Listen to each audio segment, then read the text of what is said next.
Marvel comics की दुनिया में कहानियां और किरदार तो भरे पड़े हैं ना। हाँ बिल्कुल। लेकिन आज हम एक ऐसी घटना पर बात करने वाले हैं जो शायद मतलब कल्पना से भी परे है। हाँ बिल्कुल। हमारे पास एक जरिया है, एक सोर्स जो डॉक्टर डूम के बारे में कुछ ऐसा बताता है कि सुनकर शायद यकीन ना हो। हाँ, और ये उस दौर की बात है जब मार्वल यूनिवर्स में सब कुछ दांव पर था। मतलब पूरी की पूरी रियलिटी का सवाल था। अच्छा। हम बात कर रहे हैं सीक्रेट वॉर्स की, खासकर जो 2015 वाली कहानी थी। उसने तो मार्वल मल्टीवर्स को हमेशा के लिए बदल ही दिया। मल्टीवर्स? ओ हाँ, मतलब अनगिनत अलग अलग यूनिवर्स। बिल्कुल सबकी अपनी कहानी, अपने हीरो, अपने नियम। बिल्कुल। और दावा यह है कि डॉक्टर डूम ने इन सब पर राज किया एक साथ। मतलब ये कैसे हो सकता है? हाँ, सुनने में अजीब लगता है। हाँ, आज इसी की तह तक जाएंगे। चलिए शुरू करते हैं फिर ये हैरत अंगेज सफर। बिल्कुल, ये कहानी दिखाती है कि जब महत्वाकांक्षा और इंटेलिजेंस मतलब बुद्धि अपने चरम पर पहुंचती है तो क्या हो सकता है। देखो, सुनने में तो अविश्वसनीय लगता है, पर ये सच है। जो 2015 की सीक्रेट वॉर्स कॉमिक्स है ना, वो इसी घटना के बारे में है। अच्छा। उस वक्त मल्टीवर्स तबाह हो रहा था, एक एक करके सारे यूनिवर्स खत्म हो रहे थे, और इसी उथल पुथल के बीच डॉक्टर डूम ने वो कर दिखाया जो किसी ने सोचा भी नहीं था। क्या किया उसने? उसने सिर्फ बचे खुचे हिस्सों पर कब्जा ही नहीं किया, वो एक तरह से खुद भगवान बन बैठा। भगवान? मतलब सचमुच वाला भगवान? लेकिन कैसे? डॉक्टर डूम ताकतवर है, हाँ, जीनियस भी है, जादू भी जानता है, तकनीक भी है उसके पास, पर ये तो बिल्कुल अलग लेवल की बात है। इतनी शक्ति कहाँ से आई उसके पास? यहीं से मामला और पेचीदा होता है ना? हाँ, बिल्कुल सही पकड़ा तुमने।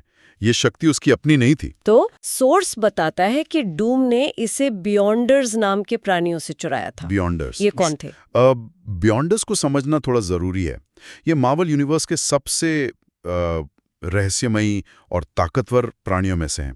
हमारी समझ से काफी परे हैं। मतलब कितने ताकतवर? सोचो, मार्वल में गैलेक्टिस है, सेलेस्टियल्स हैं जो ग्रह बनाते बिगाड़ते हैं। बियॉन्डर्स इनसे भी मतलब कई गुना ज्यादा शक्तिशाली माने जाते हैं। एक तरह से मल्टीवर्स के बनाने वाले और मिटाने वाले, लगभग ईश्वर जैसे। ईश्वर जैसे? हाँ। और डूम ने हाँ, उनकी शक्ति चुरा ली? ये तो कमाल ही हो गया। मतलब जैसे कोई चींटी हाथी की ताकत चुरा ले।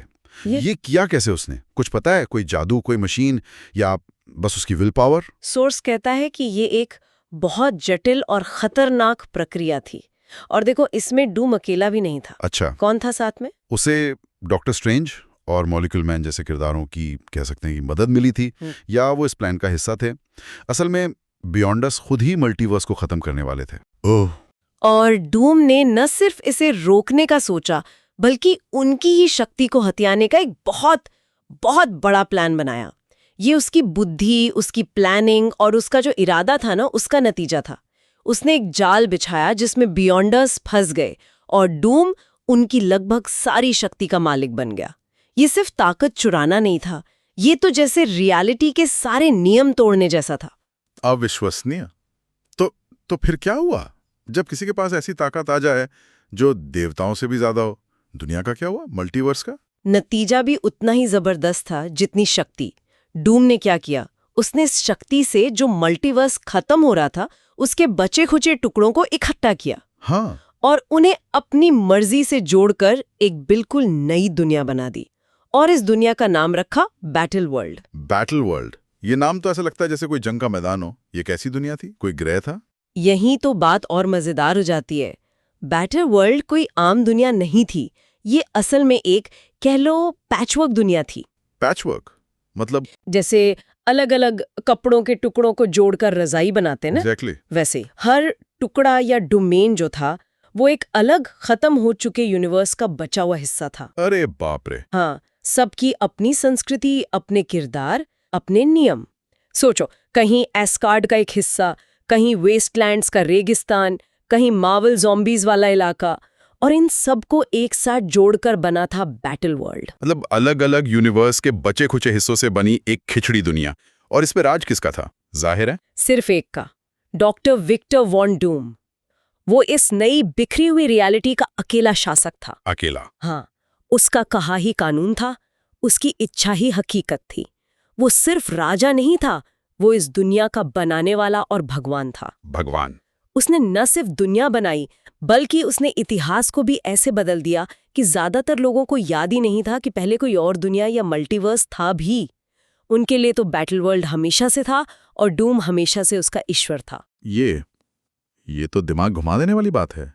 न सिर्फ दुनिया बनाई बल्कि लोगों की यादें तक बदल दी।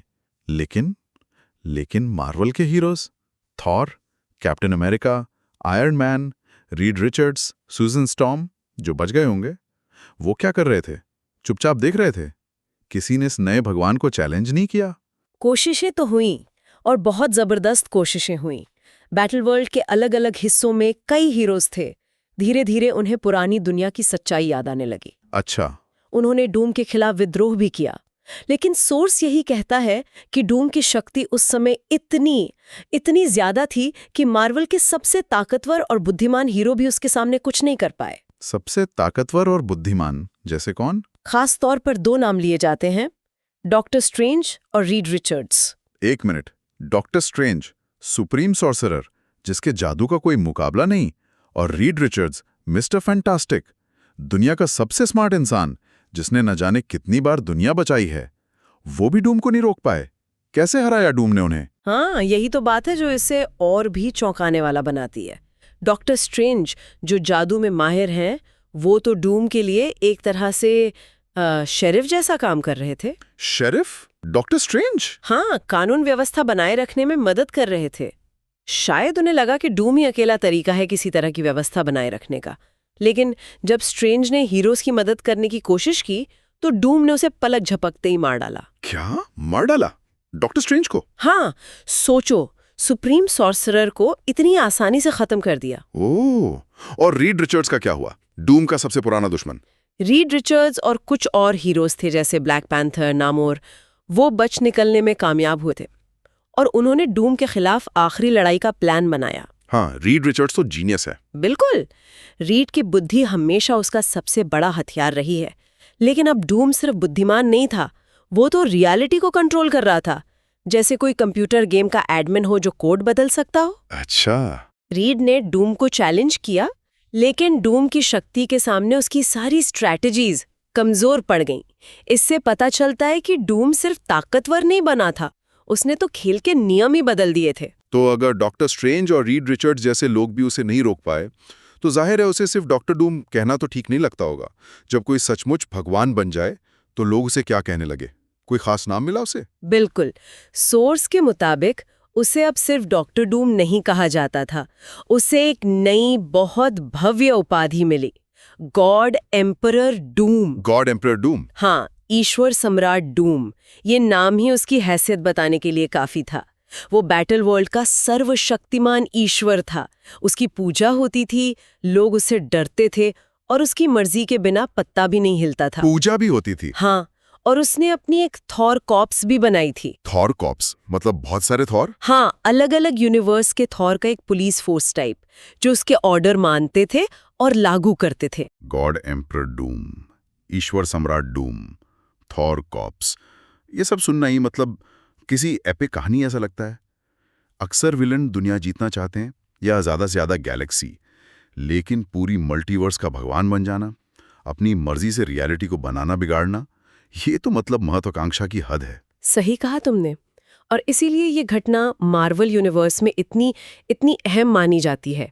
ये साबित करती है कि डॉक्टर डूम क्यों हमेशा से मार्वल के सबसे खतरनाक, सबसे जटिल और सबसे बुद्धिमान विलन्स में गिना जाता है। हाँ, सोर्स ने भी कहा था मार्वल में शायद ही कोई विलेन इतना खतरनाक और इंटेलिजेंट रहा हो। बिल्कुल, ये इस संदर्भ में एकदम फिट बैठता है।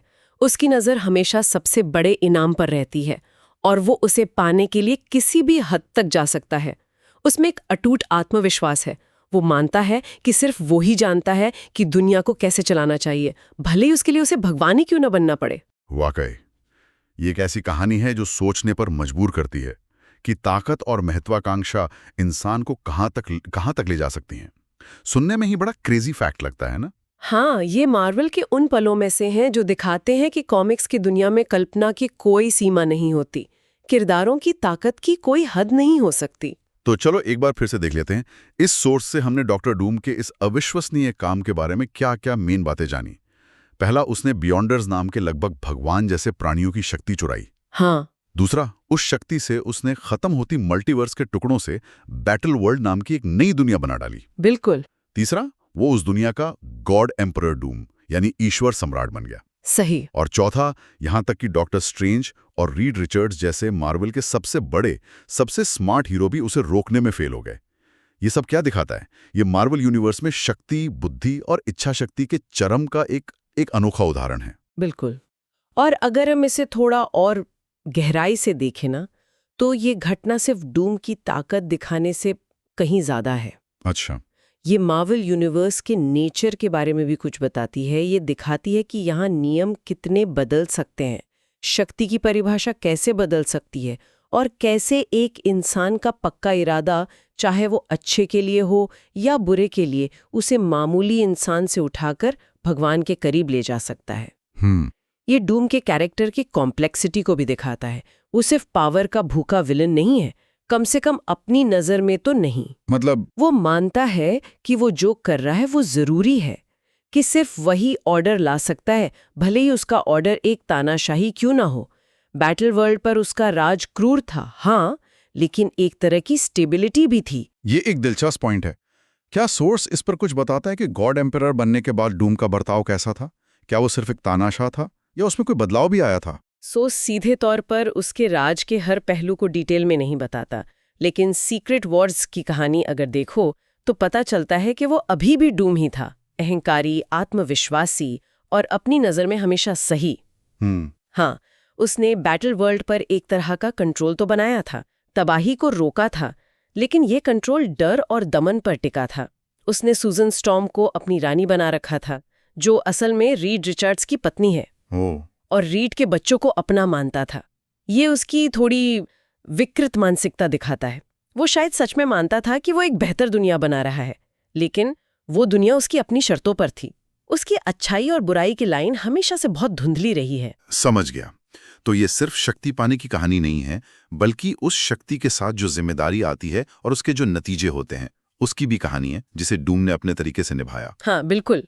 और उसकी ये उपलब्धि, चाहे नैतिक रूप से कितनी भी गलत क्यों ना हो, उसके असाधारण काबिलियत का सबूत तो है ही। हाँ, वो तो है। और यहीं पे हम सोचने के लिए एक सवाल छोड़ सकते हैं जी। क्या मार्वल यूनिवर्स का कोई और विलन, चाहे वो थानोस हो, गैलेक्टस हो या कोई और बड़ा विलन, क्या वो सचमुच ये दोहरा सकता है जो डूम ने सीक्रेट वॉर्स में किया? अच्छा सवाल है। मेरा मतलब सिर्फ ताकत हासिल करना नहीं है, बल्कि उस ताकत का इस्तेमाल करके रियलिटी को अपनी मर्जी से पूरी तरह नया रूप देना, बिखरे हुए टुकड़ों से एक स्थिर दुनिया बनाना, भले ही वो दमनकारी हो, और उस पर भगवान की तरह राज करना। क्या कोई और ऐसा कर सकता है? या ये डॉक्टर डूम की अपनी खास प्रतिभा, उसकी कभी ना खत्म होने वाली महत्वाकांक्षा, उसके अजीब से नैतिक नियम और उस खास तबाही वाले मौके का एक ऐसा अनोखा संगम था जो शायद इतिहास में फिर कभी नहीं दोहराया जा सकेगा। मार्वल यूनिवर्स की एक जरूरी शक्ति है, एक ऐसा बैलेंस बनाने वाला फैक्टर जो हमेशा हदों को चैलेंज करता रहेगा। डॉक्टर डूम की कहानी हमें दिखाती है कि मार्वल की दुनिया में वाकई कुछ भी हो सकता है।